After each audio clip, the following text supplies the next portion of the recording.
Ulonkata bati yada tó yẹ kó máa da ifá. Inú tó yẹ kó jẹun ló fi bí pa. Ọba tálá, ọba takuntakun. Ṣàngó, Èṣù, Ògún, Ọya, Ọ̀ṣun. Ìwọ ló ń bọ̀ nílé. Kí ni ṣẹ̀ṣẹ̀ tán ṣe nílé yìí o?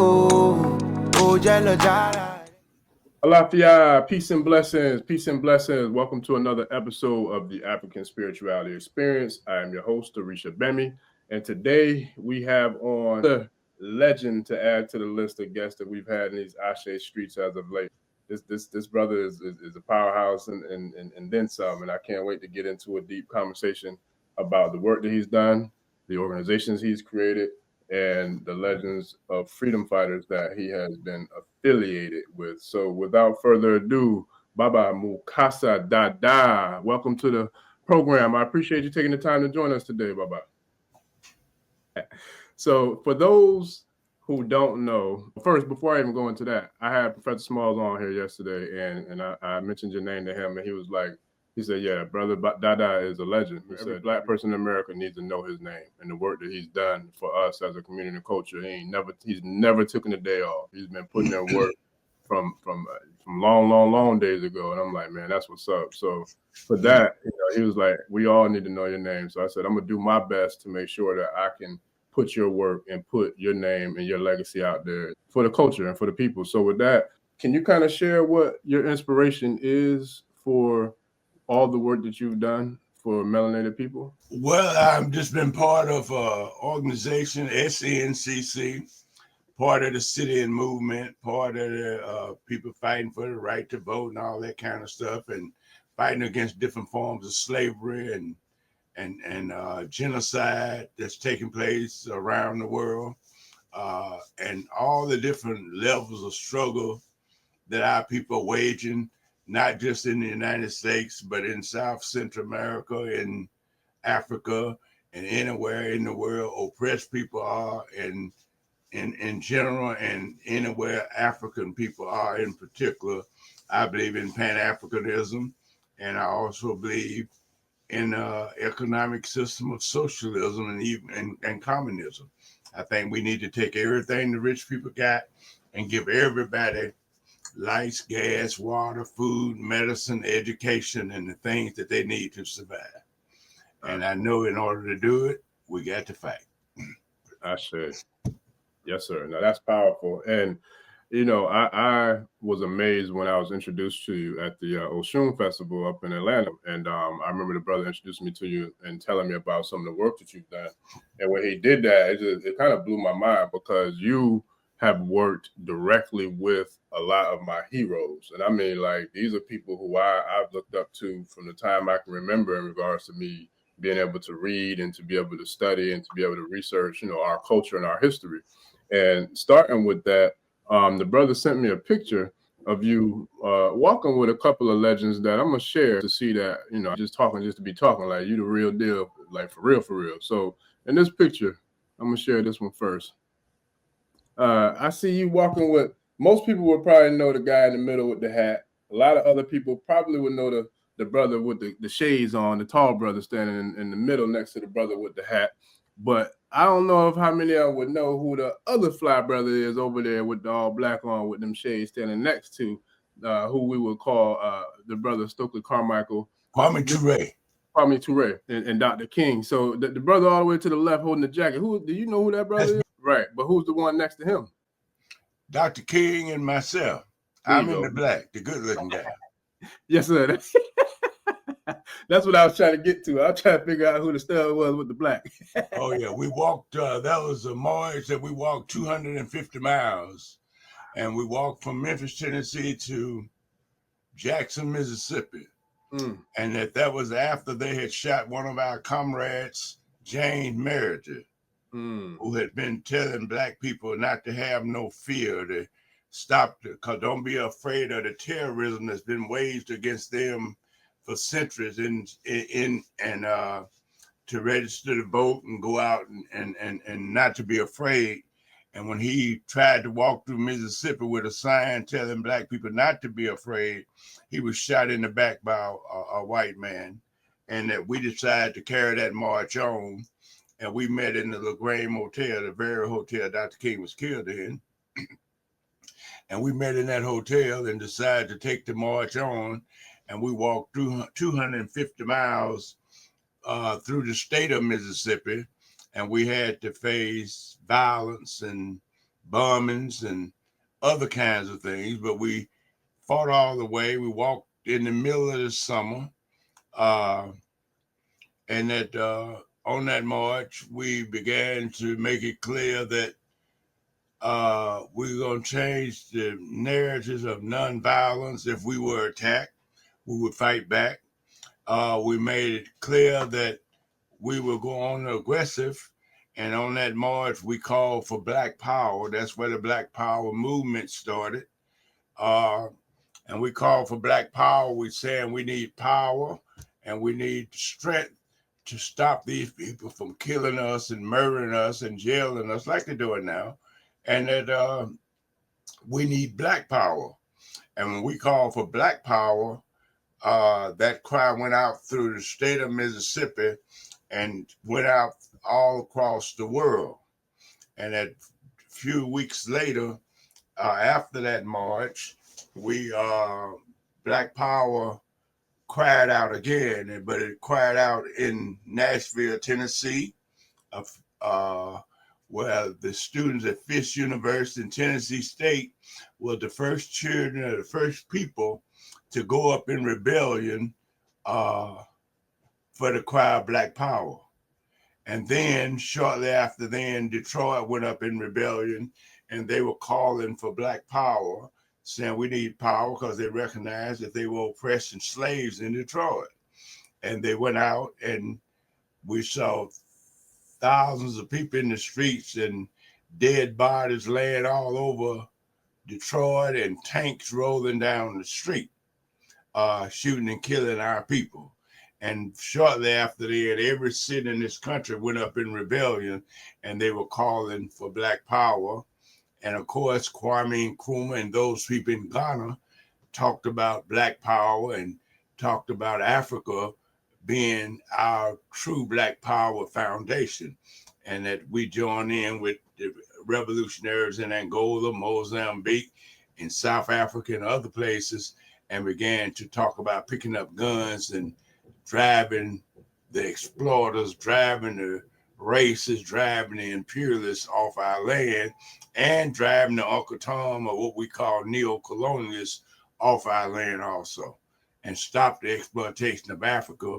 And as we began to learn about Africa, we began to see that Africa has been raped for hundreds and hundreds and hundreds and hundreds of years. Everything is taken out of Africa, and the Africans, we were taken out, and our natural resources taken out, and we're left without nothing. And those of us who's taken out of Africa, we're left without our identity.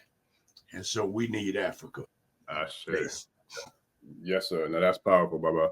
And you know, I'm a reference another powerful elder that we had on the platform. She's a Moor, a third generation Moor, Queen Mother Cynthia Martin L.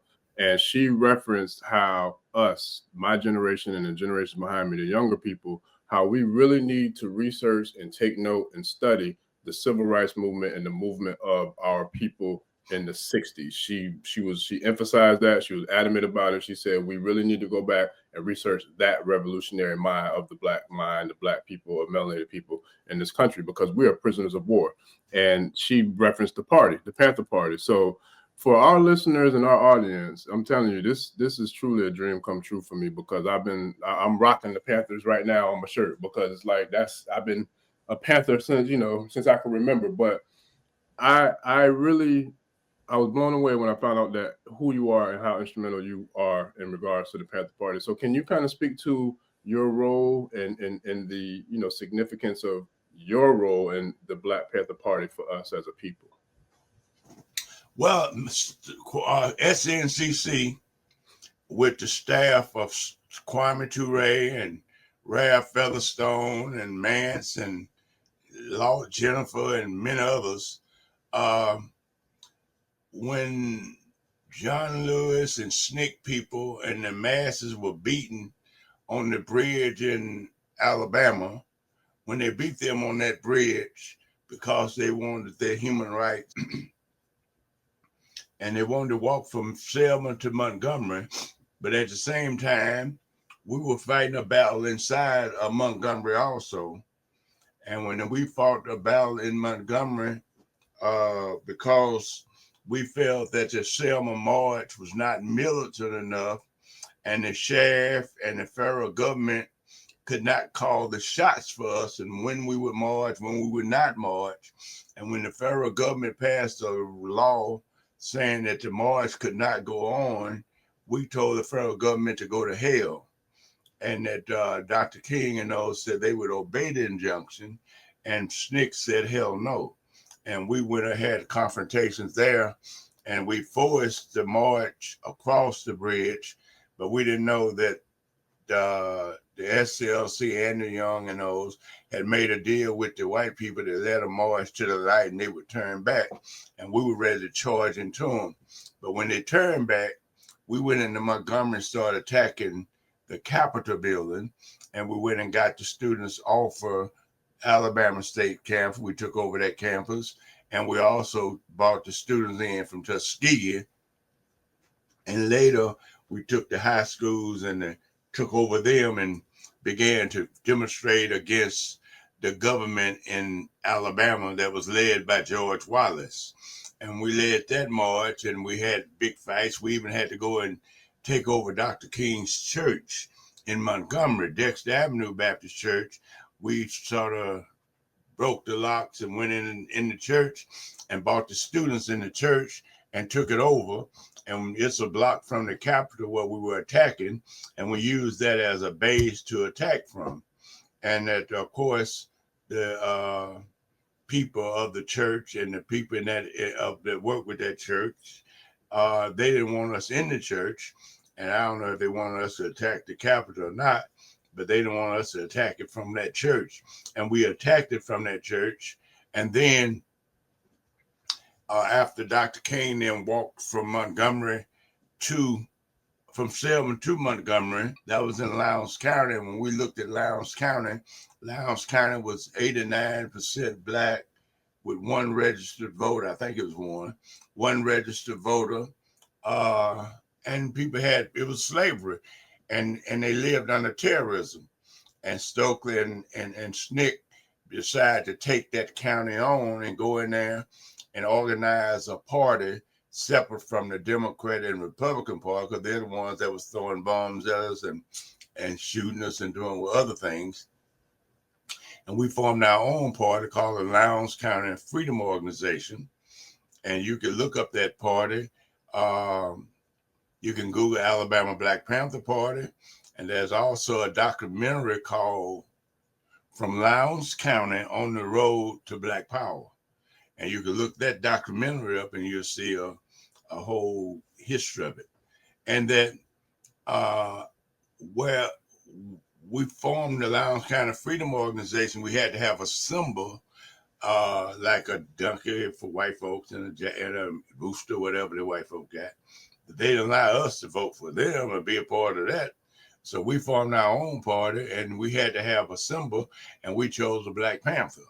And we chose the Black Panther then, and we were being militant strong, and we'd even picked up guns to defend ourselves when they come behind our cars and start shooting, or when they come to our house and shoot in our house, we shoot back. And when they come to shoot wherever we are, we had weapons to shoot back. And we did that, and we became a symbol of Black power and a symbol of a Black Panthers being militant. And that's when the other Black Panthers, young boys around the country, asked us could they form chapters of that Black Panther. And we told them, yeah. And we went and helped the California kids put together Black Panther Party, helped put together one in New York and what have you. And that's how the Black Panther started. And we were their symbol of a militancy and what have you. And that I had a great history of struggle. And many of the Black Panthers Party, they wanted to be like me because I was out there throwing bricks and balls and had guns in my hand and making very militant talks and speeches. And and fighting back. And so I was an example for those young people back in the day, which I'm pleased to have been an example. And so that's how we started the Black Panther Party. And then when we went to Mississippi, we started the Black Power movement. And when we started the Black Power movement, we talked about we need power to stop this kind of things from happening to us, to end this slavery that we're in. And then the people in different parts of the country took it up. And then we joined in with Black Power, and Kwame Nkrumah talked about Black Power. Adam Clayton Powell said Black Power, who was a senator. They put him out the country. He had to run for his life and go to live somewhere in another country. And he was a congressman from the United States because he didn't bow down to this government and saw what they were doing. And then when we talked about Black Power, all the cities in this country caught on fire, started burning. And then we spoke out against the war in Vietnam, and we said that the Vietnamese, it was an unjust war, and the Vietnamese are our friends. They hadn't done nothing to us, and we supported the Vietnamese against the United States. But then when we supported the Vietnamese against the United States, imperialist forces that was in Palestine committing genocide on the people back in '67, we spoke out against. They were attacking Africa. They were attacking Egypt. Is Africa. They were attacking Lebanon. They were attacking Syria. And we saw them attack Iraq, and they still attacking Iraq, Syria, Lebanon, and Yemen, and other places now. So we spoke out against that. And of course, United States, Democratic Republic, all of them used their might to try to break SNCC and to break our back. But we continue to fight and tell the truth. But we end up joining in with liberation movements in South Africa, liberation movements in Angola, Mozambique, Zimbabwe. And early on, Fidel Castro had became our hero because he liberated Cuba. And during that same time, Patrice Lumumba was fighting in the Congo against the Belgium. And when the Belgium, that's why we began to see a clear picture of colonialism and neocolonialism, where in the Congo, the Belgium and imperialists had went there, killed millions of people, took the land, the richest part of the world of land, took the land, took over, murdered our people, committed genocide on them. They had a so-called king from Belgium. He killed 50, 20, 30, 40 million people. And if you didn't work hard enough bringing the rubber leaves or the diamonds or the gold to the white man, they would cut your ears off, cut your hands off, cut your feet off, and they would cut the whole family's hands and feet off because you didn't work hard enough. And this is the statue of America and Europe, all of them together had participated in this, and this is how they had got their wealth and whatever. And Africa itself had great civilizations. I'm sure Professor Small has talked about them. Had great civilizations, great history and culture and all that kind of thing. And they cut our tongues out if we spoke our language. They put us on slave ship. One of the early slave ships, first one bringing us here, I think, was called Slave Ship Jesus. And so all this kind of crime, and they gave us a God, took our gods that we had and gave us a white God. And so these are the kind of things we were fighting for, and that's how we came to the Black Panther Party. And this is how we began to try to inspire freedom fighters from around the world and join in. So SNCC became a international fighting forces, and basically a force speaking up and standing up against the United States and its imperialist behavior. So that's how we inspired the Panthers and other groups. At one time, SNCC was the spokesman of all the different groups. We had spokesmen like Jamil El-Amin, Kwame Ture, but they were chairmen of SNCC, and that we had respect from people around the world, including China, because they knew that we were fighting what we were fighting against, and we're still fighting against it. And now we see that our fight is for the liberation and unification of Africa under socialism, and it would take revolution to stop it. and that these people are committing genocide. And we see it now, Republicans and Democrats together, they have all they're arguing about is who gonna oppress the most people, who gonna kill the most people, who gonna steal the most diamonds, who gonna put the most people in slavery. That's what the Democrat and Republicans debate, and they're not debating about whether they're gonna free you, liberate us, or do nothing right. So we have to understand that we're in a state of war, and our fight is for Africa. Wow, that's powerful. That's a history lesson. Hell, damn near a documentary in 10, 15 minutes. That's powerful. And so with the origin of the Panther Party, so the very first formation and chapter, that was the one you guys formed in Alabama. That was the very first chapter. You can Google Alabama Black Panther Party and you'll see the history. Wow. Alabama Black Panther Party. Gotcha. That was long before the Oakland, and they started the Black Panther for self-defense, and we helped them get started, let them use office space, train them, and send them out. Gotcha. Yeah, because if you look like for somebody like myself growing up, and until I met you, the major faces and figures that I knew for the party would have been like the Fred Hamptons, the Huey P's, the Idris Cleaver, of course, Kwame Ture.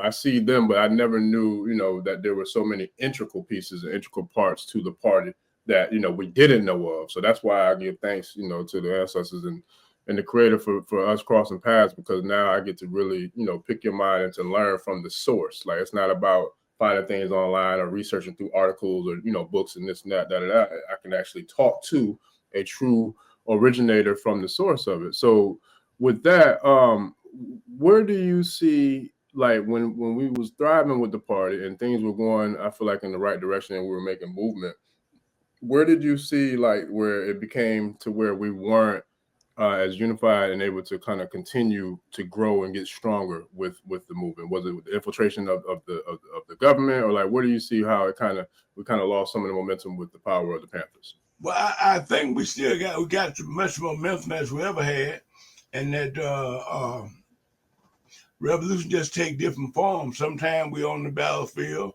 we're throwing bricks, balls, and shooting.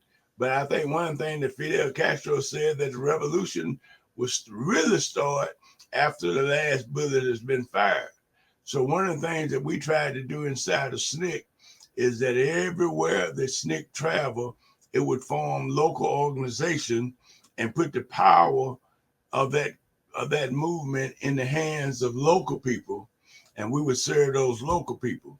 And that we would like start a local organization or a local party, and it would have its own chairman, and they would make decision from an executive position, and we would serve that position, and we would send our soldiers out to fight, and we would use different tactics of doing that, but we would send our soldiers out to fight. So the movement was from local people.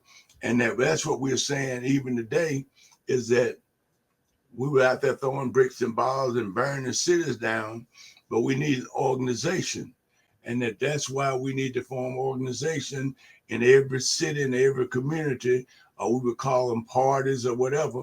And we would have a party where we have the community coming together, educating our people, because we got to educate our people to what's going on, because we've been brainwashed and confused about from ABC, CBS, NBC, and even the black faces that they pay to get out in front of us. But nobody's telling the true capitalism and imperialism and what it's doing, or telling us what the military industrial complex is doing around the world, dropping bombs, starving nations to death on purpose like they're trying to do Cuba, Zimbabwe, Eritrea. They got about 75 different countries that they started there. And that starving people is worse than dropping a bomb on, because you start a whole country to death like they're doing in Palestine, trying to kill all the people in Palestine where they could have a clear land, just like they killed the millions and hundreds of millions of people probably on the Americas. They killed them, and now you don't see nothing but white people drawing lines, talking about these are borders. How you gonna draw a border on somebody else's land? And so these people are criminals, Democrat or Republicans. And I think voting is just a waste of time. We need to get organized, form our party, form our organization, and begin to round up all our children, like all the gang members. We need to put them into a party, and they become our leaders and become our teachers. We got to teach them our history, our culture, our identity, and link them up with our different revolutionary governments, like the brothers in Mali, or the brothers in Syria, in Yemen, or the brothers in Burkina Faso, and other places in the world, Guinea-Bissau, the PAIGC, the ANC inside of South Africa is still fighting, or the PAC inside of Tanzania, South Africa, they're still fighting for their land, their enemy. They can let you have black presidents or black politicians, but they keep the economics. Like, for an example, here in Atlanta, they let us have a black mayor, but they keep the economics going to Buckhead and to the white people, and they got these fine houses and buildings and whatever, and can make this level of money. And here we are laying over here, barely can get medicine, barely can get lights, gas, water, food. Our children are hungry and face the slavery through the prison industrial complex. So we are at war. And now, one of the things that they've done, they cut our tongues out. We spoke our own language, and they gave us a God, a white God. And yet they use this to brainwash us. Well, we wouldn't know about the great kingdoms. I'm sure Professor Small has talked about how we gave the world mathematics, science, chemistry, and then biochemistry, nuclear physics, law, philosophy, music, melody, how Congo was one of the first forces in the world to use mathematics and whatever. How we once led the world and the whole world looked up on us. How we as Moors and Africans went around the world building great civilizations. How we gave out our natural resources while other people could develop and become strong. And then the Europeans came, the capitalists came, the Arabs came, foreigners came to our land, and they raped us all the way down to the day. For hundreds of years, so many of us never had a clean drop of water, never seen inside of a house, never seen a toilet, never seen no medicine, and that we are still in slavery. And this is how the Europeans have built this empire off of what they rape, rob, kill, and commit genocide on and take from other people. And now we're saying, let us be a part, let us be a revolutionary organizations and come together and fight for our land and fight for our liberation. And that's why we say to the United States, we would not fight your war. We would not fight Russia. We would not fight Putin. We treat them as good people, our friends. We would not fight the Palestinians. We would not fight Syria. We would not fight Iraq again for the U.S. imperialists. And we would not fight Iran, but we would fight to liberate Africa. And we are fighting against all of us are fighting against the same forces. Your land, Africa, is being raped. Your diamonds, your gold, your oil, your silver, your copper, your pearl is being taken out. And it's taken out so much that wherever these white folks have dropped you in the world, Caribbean, West Indies, you're sitting down there hungry. You're sitting down there just serving the slave master, serving white people, and not serving your people, not serving your history, not serving your kind, not liberating your territory, and not building nothing for your own people. But they got all of us in a situation where we build for someone else. And in the United States, they don't allow us to own nothing. Everything we got, everything we do, we got to go to white people and get permission. We don't have our own communities. We don't have our own factories and our own stadiums and all these kinds of things. White people are over it. They want to make sure that we don't never become a nation within a nation like we was during the time of Dr. King, and we could create these great leaders that came up like Marcus Garvey and whatever, and they're making sure that, and that's why they we're under oppression. And they just get these black people, Africans, to step out and say what they want them to say and not have no real voice, not go up against the system and not speak up for our people and not call America, the United States out, or the Democrats or the Republicans out for what they're doing, because Democrat Biden and that other woman were nothing but murderers, Zionists, killers, same as Bush, all of them, Trump, whatever the fuck name, all of them the same. So our fight is for the Africa, and we believe in Pan-Africanism, the total liberation and unification of Africa under an all-African scientific socialist government. This is what we need. We need our own government. We need our own country. We need our own land. We need our own factories, our own industry, and we need a mighty army to protect ourselves and protect our people, just like the brothers in North Korea, just like Iran, just like Russia, or just like China. We got to have our own. And this is what I'm talking about. I'm talking about the unity of our people. And our solution is not found within begging America or begging the Democrats or begging Republicans. They give you absolutely nothing. And all these people who promise you so much from the Democrat, so much from the Republican, where are they going to be when tomorrow?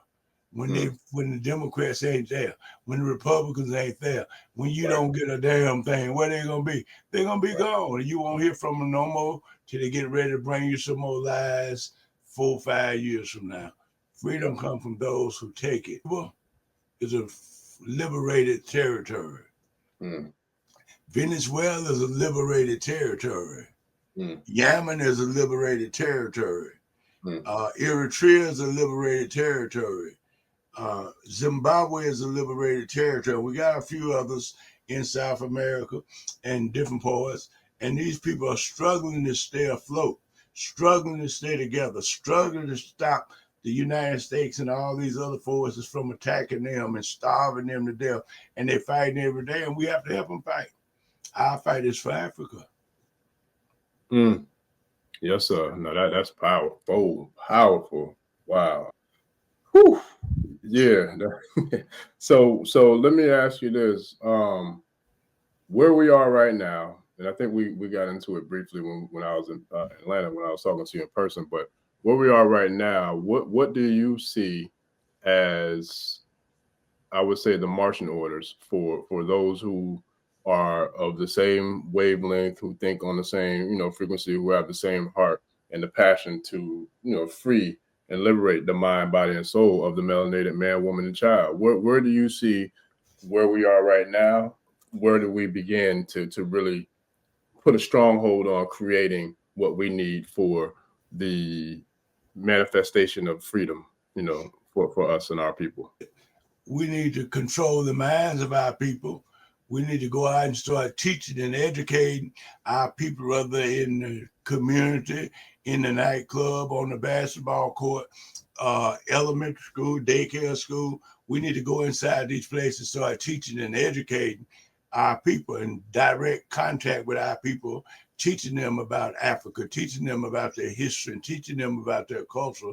Because so many of our people now, they have no contact with our people, and ain't nobody telling our people what's going on, and that except through the news media. Most people ain't even on the news media, and then listen to what the CNN and all these kind of people do. They do nothing but tell lies and keep us from knowing the schools are controlled by our enemy, and therefore the information never come out. But the number one thing is that we need organization. Everybody should be part of something like that.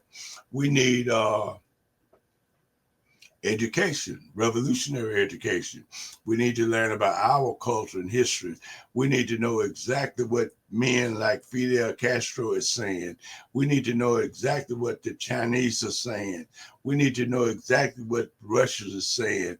We need to know exactly what Korea is saying and why they got nuclear bombs and why they're fighting, and what our brothers in the liberation movements throughout Africa, the PAIGC and the liberation movements that's fighting in the Congo and PAC in Southern Africa and the other liberation movements. Matter of fact, we got to go to the people. And one of the greatest example of people going to the people is our struggling brothers in Guinea-Bissau.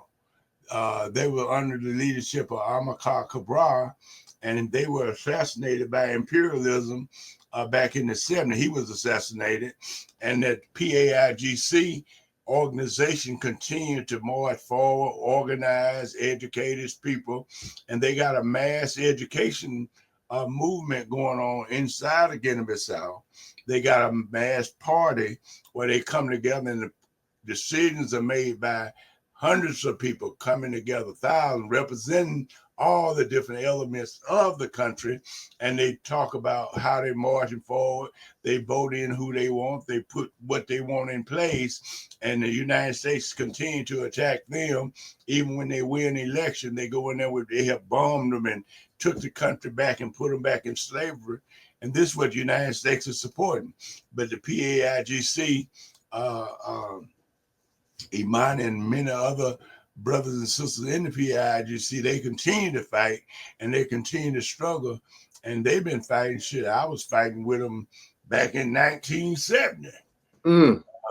Yeah, when they killed Amilcar Cabral. And that's why we were over here. We threw bricks and balls right here in Atlanta at the police and at the government when they killed Amilcar Cabral. And at the same time, they murdered another little brother over here in Summer Hill named Andrew Moore. Police just shot him in the back during the time we were out there protesting. So Guinea-Bissau is not the only one. Eritrea is fighting for its survival. Ethiopia is under threat of imperialism, being attacked by the United States and those reactionaries in Egypt. Libya, where they went there and killed Muammar Gaddafi and 1 million other people, and they're still dropping bombs in Libya.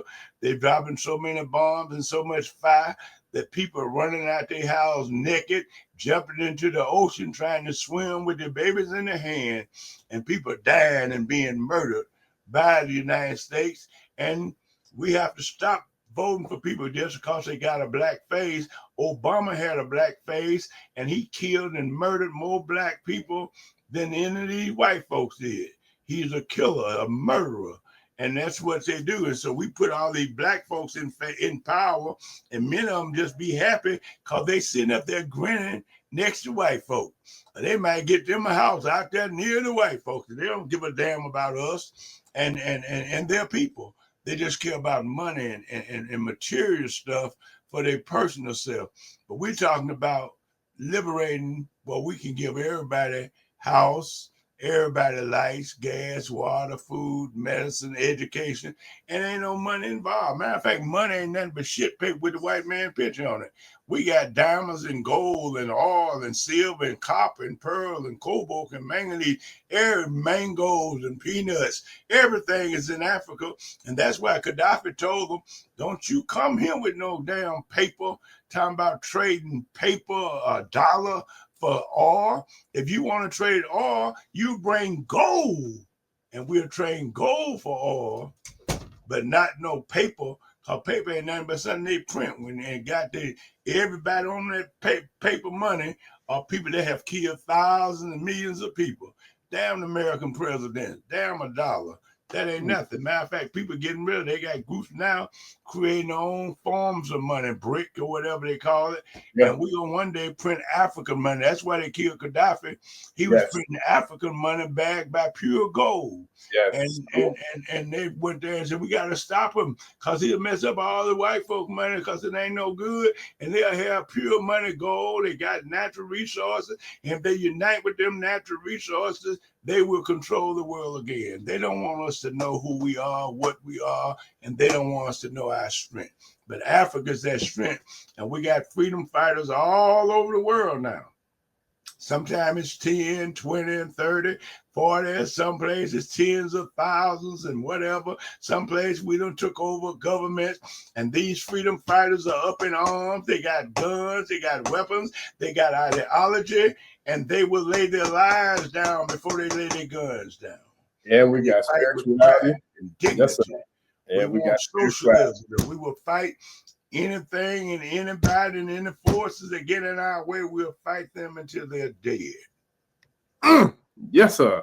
And we got spirituality, boy. We got the ancestors and we got them gods and deities and the Orishas sitting there fighting too. So I feel that. I felt that. I felt that. Man, listen, you went into you answered a couple of the questions that I had coming up, because I was going to get into the significance of phenomenal, powerful leaders such as Fidel Castro, such as Muammar Gaddafi. Like I know, I don't know how many of us know in regards to the mainstream of melanated people in America or around the globe, but how significant Muammar Gaddafi's vision was in regards to really sustaining us as a people. Because what he was going to do, like you said, he was going to create that currency, and he was going to make anybody who traded or did anything with them have to come with backing their dollar with some sort of natural resource. And like you said, it was gold. So it's like that was the reason why they assassinated him. So how significant was the impact of the success of Fidel Castro with the way it influenced us, here in the States during the civil rights movement? Castro has impacted the whole movement of freedom and liberation and unity and strength and being a warrior to people all over the world. Castro is a inspiration for China, for Russia, for all the brothers in Palestine and the African liberation movements all over. Castro and Che Guevara, they are great inspirations. And the Cuban Revolution itself is an inspiration. That's why the United States have been trying to starve them to death. Right now, as we talk, they got embargoes on Cuba, blocking them from getting medicine, lights, gas, anything they need to survive with. They block them and try to cause people to die and suffer, like they have caused millions of people to die in Zimbabwe from the embargo. They embargo in Eritrea. They embargo all over Africa. They take diamonds and gold and oil and silver and copper and pearl and cobalt and manganese, everything they take to build a car with, everything they take to make a cell phone with, everything they get from Africa. And then when we try to do anything for our people, help our people with our own resources in any way, they consider us an enemy. They call us terrorists, and they come bomb us and kill us just like they're doing the Palestinians. We have to fight for the liberation of Africa, and that we'll never be free until Africa is free. We want Africa. That's what we're fighting for. And all y'all liberation movement folk, all y'all politicians, all y'all religious folk who out here talking anything, if you ain't talking about Africa, if you ain't talking about revolution, shut your mouth. I know that's right. Yes, sir. That's facts. Yeah, because if you ain't talking about that, you're talking bullshit. I mean, not only got to be talking about it, you got to fight for it. All y'all got an organization, you got to go out and get some troops now. You can't sit there and fight by yourself. You got to have troops. Where are the youth fighting with you? Where are the women fighting with you? Where is the community that's fighting for you? Show me a community that you have educated and brought together and made them realize who they are, where they come from, and where they got to go. Show me where you're organizing. All our people got to organize and just stop talking as individuals. You can't do nothing, but together we can move the world. Yes, sir. United we stand, divided we fall. Yes, indeed. And one of the major topics that we spoke about with Professor Small was, and I'm sure you're familiar with this too, but was the strength and the significance of the Haitian Revolution, because that was the first time that we as melanated people were successful, in the liberation and the freedom, of our people. But if you think about it, everything that you just said that they're doing to all those other countries, they're still doing to Haiti as well. So, what do you feel about that? Well, I'm sure everything Dr. Smalls, Professor Smalls said about Haiti was absolutely right, and that Haitians were the first Africans to fight against slavery and win, and they run the French out. And just like they're trying to run the French out of Guinea, just like they're trying to run them out of Senegal right now, just like they're trying to run them out of Guinea-Bissau, just like they're trying to run them out of Burkina Faso, Niger, Mali, and the whole of West Africa, just like we're trying to run the United States out. They ran the French out. They defeated the French And then the French say, I ain't got no more slaves down here. Y'all got to pay us because we ain't got you in slavery. And charge them people billions and billions of dollars. They got to pay France because they ain't working your mama for nothing. And that Haiti stood free for over 115 years. They gave arms to soldiers throughout South and Central America and told them to go to them countries, liberate your country, and all we ask you to do is to free black people down there when you get free. And that's why the revolution in Venezuela and all down through South and Central America, they give their praise to Haiti for leading the way for them and to making them stronger. And the Haitian Revolution, Haiti had been attacked over, I think 20 times by the United States. They've been invaded by them over and over and over again. And right now, as we talk, Biden, the United States government, is invading Haiti to kill and murder the Haitian people. And they just used a neo-colonial government from Kenya to send troops, and Barbados, to send troops to Haiti to kill, and I think Jamaica's supposed to be helping do it too, troops to Haiti to kill the Haitians, where the United States and those folks. And so the Haitian led the Haitian Revolution. They led and they fought and they stood strong for over 115 years. United States keep invading them, beating them down, keep invading them, beating them down, and they're trying to punish them because they've been an example for revolution. They've been let people know that France and the United States and all of them could be whooped. And they want to make an example out of Haiti. They try to starve them to death. They block them from getting food, medicine, all that.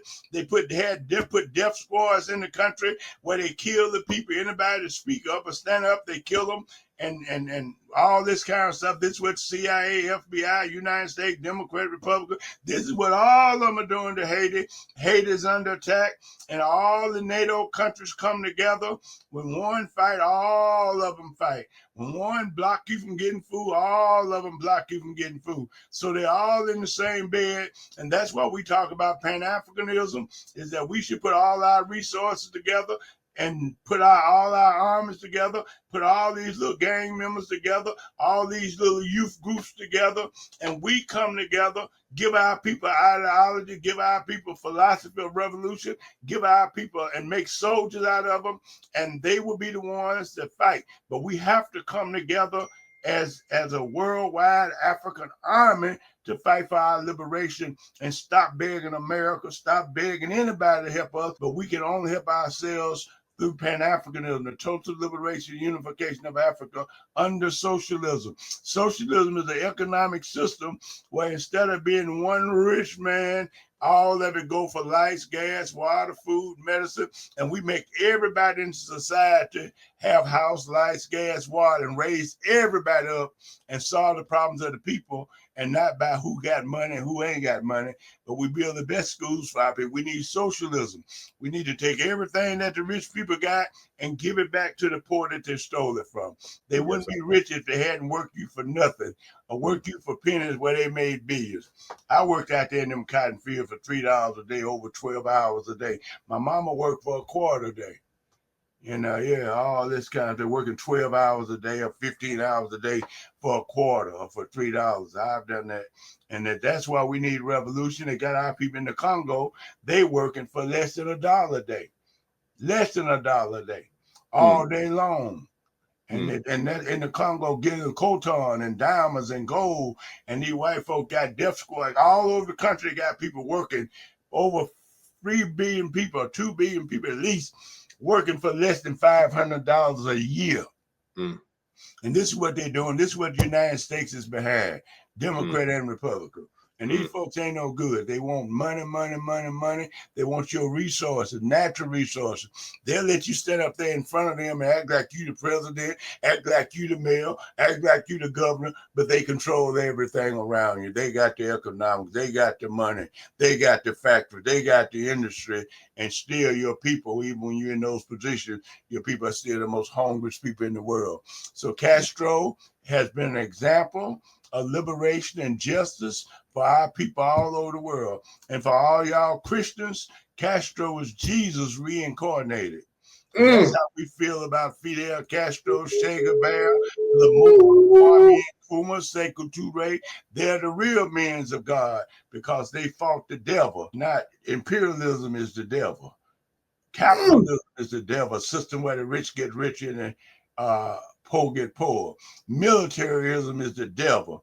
And Fidel has been laid the way, and he's laid the foundation for us to fight, and he will be honored and praised for hundreds of years or thousands of years to come. Fidel Castro is definitely a man. And that most of these preachers just reading the scripts from the slave master and putting you to sleep, using the Bible to make you sleep. But wake up, people. Yes, sir. Wake up, soldiers. Yes. Wake up, Africans. Wake up, Africans. Yes, sir. Listen, there's been all kind of bombs and missiles and cruise missiles and everything being fired away on this show the last few days. Boy, this thing is getting hot because you dropped some damn atomic bombs today, boy. Good. It's time to fight. They're killing you, dropping bombs on you all over the world. Yeah. Even in schools, they're bombing your children's brain. Yes. Even they got round up your children and put them in jails and prisons. Yes. Putting dope in your communities. Yeah. Starving the people in the Congo to death. Got an embargo on Cuba, trying to stop Cuba from helping its own people, trying to stop Venezuela and Argentina and other nations. And look what they did to Maurice Bishop down in Grenada, how they went there and bombed that country and all this kind of stuff. They're doing it all over the world. We're in the middle of war all over the world, world war. And until we come together as a world movement, as a Pan-Africanist movement, as a socialist movement, and go up against this evil system of capitalism, we're in deep, deep trouble. And as we talk today, thousands of our babies have starved to death from hunger. And they're being killed and murdered. And this is the crime that this country is committing. I'm telling you, the United States is a criminal nation. Yeah. Dr. King said they fooled the hell out of him. He thought they were going to do right and be decent and whatever. He said they fooled him. He had him teaching our people the wrong way. And that's why people booed Dr. King here and there, because they saw that he just didn't understand what he was dealing with. And when he started understanding what he was dealing with and called them out and told them that they were the greatest perpetrator of violence, the United States was the greatest terrorist nation in the world, and he called them out, and he spoke out with the Vietnamese people. He spoke out against America's worldwide crimes around the world, and that's when the United States government decided to kill him. I made his speech why I oppose the war in Vietnam, and that's when they decided to kill him. He was killed by the United States government. Oh yeah, yeah. Unfortunately, just like a vast majority of our freedom fighters. So I love the fact because you have firsthand accord of Dr. King. So what was he like, as a man? Was like for the people who, because all we know is what we see on TV and what we've been fed, through the media and whatever. But for someone who was actually there with him, who has actually congregated with him, who actually broke bread with him. What was Dr. King like? Who was he like? What was he like as a man? Like personally? He was just a nice, kind guy, always, friendly and loving, whatever. And that he was a fighter. And as he learned about the movement after Rose Parks sit down in the movement, and they called a meeting in Dr. King's church. And when he got to the church, he got ready to go, say, I can't stay for the whole meeting. They told him, you got to stay for the whole meeting because we're going to make you the leader. And they both put Dr. King out there in front, and the people clapped him on, and he just kept learning. And when he first started, he didn't know like Malcolm X, because Malcolm X had been in jail about 11 years studying the revolution. And when he was in jail, he understood imperialism, saw the whole picture of what this system, what this government is on a worldwide level, and called them out. And Dr. King had to come and try to appeal to the conscience of white people and try to be friendly with them and hoping they would do this and that. And he saw that they had no interest in us being free and us being liberated and us being having equality and whatever. And once he saw that they had no interest in that and saw what they were doing around the world in Vietnam and in South Africa, Southern Africa, South Central America. And once Dr. King saw the whole picture, that's when Dr. King called him out. And when he called him out on April 4th, 1967, while opposed to war in Vietnam, made this speech on April 4th, 1968. On the anniversary of that, the United States government blew his head off. And I ate lunch with him the morning they killed him. Wow. Wow. So you were there at the hotel when it happened, or you had already left? I wasn't at the hotel, but he tried to get me to go with him. I didn't go. He got on the plane going back that morning. And I told him I had another assignment to go to Memphis because they wanted me in Memphis because they had a group there called the Invaders. And y'all should Google the Invaders in Memphis. And they were there fighting. And some of their groups were involved in throwing bricks and balls and whatever at the violent police, at the killer police that was in Memphis. Some of the young people had sense enough to throw bricks and balls at them, break a few windows, and fight back. And that Dr. King wanted me to go there to try to calm them down, and I wasn't about to try to calm the invaders down or nobody else that's throwing bricks and balls at imperialism. That's why I always support the Palestinians for doing what they have done and what they're doing, and be willing to give their lives for the liberation of all the Arab people and the liberation of people all over the world. I'm to the United States government for giving Israel bombs and bombs and bombs and bombs to kill the Palestinians, the people in Lebanon, the people in Yemen, the people in Syria, and people in Iraq. Israel is nothing but a military base of the United States. Wow. Yeah. That's powerful. Listen, let me ask you this. Did you work with Malcolm by any chance during your days? Did you I ever get a chance to work? was with Malcolm X when he came to, we brought him to Tuskegee and we brought him to Selma. Wow. And then he had forces inside of SNCC that worked with SNCC. A young man named John Churchfield was one of Malcolm X's generals. And he was in SNCC telling us the white man was the devil and all that and what have you. And Malcolm sent people to Birmingham to show people that we could break them dogs' necks that was down there biting our children. And we took Malcolm forces down through Mississippi and whatever. But Malcolm definitely was in Selma, Alabama, and talking about revolution there. And we also had SNCC people to go to Malcolm X in New York. And that's where he wrote a little pamphlet called Malcolm Speak to the Youth. And if you read that little pamphlet, you'll see us sitting there listening to Malcolm X talk about violence and nonviolence, because our children were nonviolent, and Malcolm had a little group that had burnt down Harlem, and they got together and talked about their experience and what have you. Listen, Baba. Oh man, we listen. We gotta do this again because I listen. Oh man, we gotta do it again. Hopefully, often, because this was, man. When I tell you, you got me feeling like a $1 trillion right now. Like my soul doing somersaults and backflips and front flips and cartwheels right now. All the energy and the power and the ashe that you shared just now. Like that was powerful. I enjoyed every second of it. I really did. Well, we have to now concentrate on all our brothers and sisters that can hear our voice.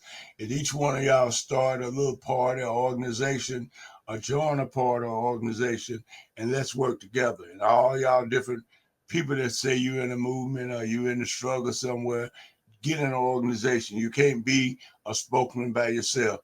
Get in an organization. Let's bring our forces together, because we fighting against a mighty, mighty power. And they are vicious, and they would do anything. They're doing anything right now.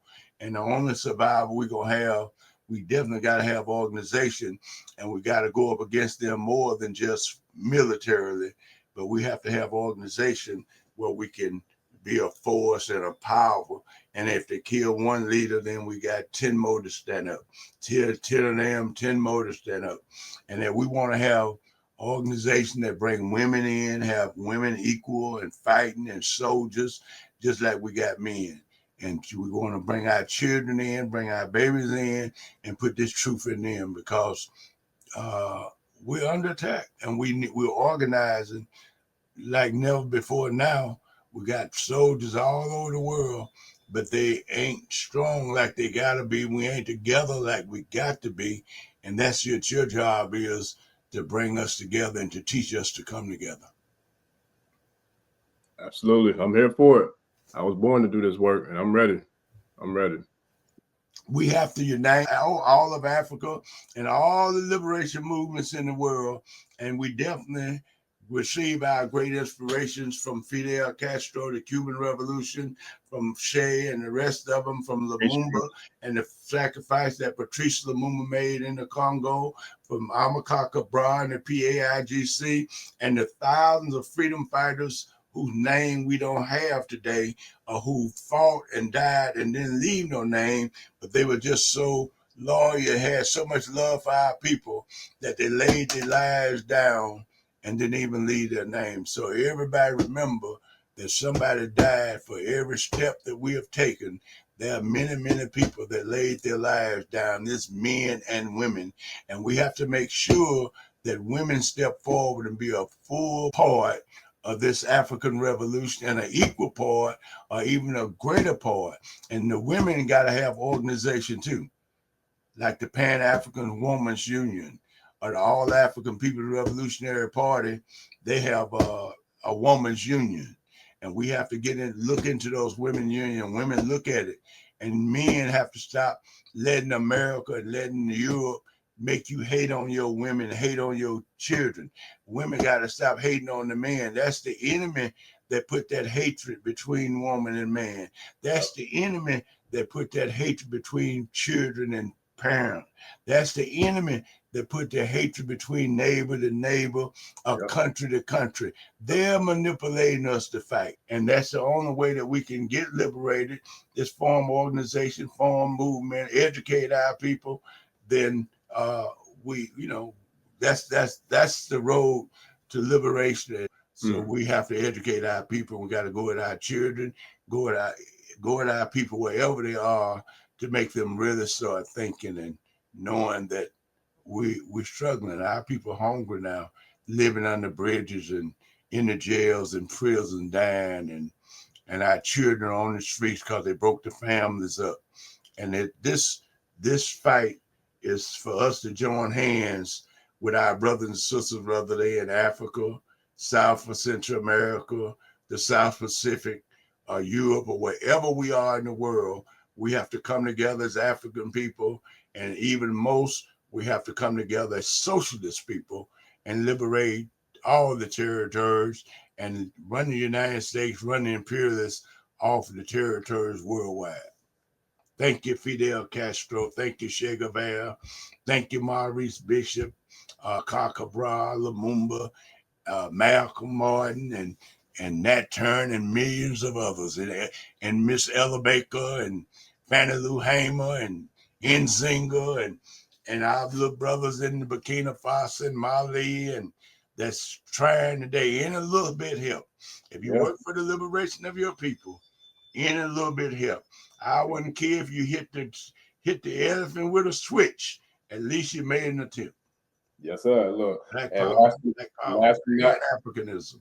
Yes, sir. And last but not least, I'm gonna give a shout out to the leading generals and warriors of the Haitian Revolution. So Cecilia Fatima, Dutty Bookman, Makandile, Toussaint Louverture, and last but most certainly not least, the top of my list, one of the best, if not the best general to ever do it, Jean-Jacques Dessalines. So yeah, that's what we do.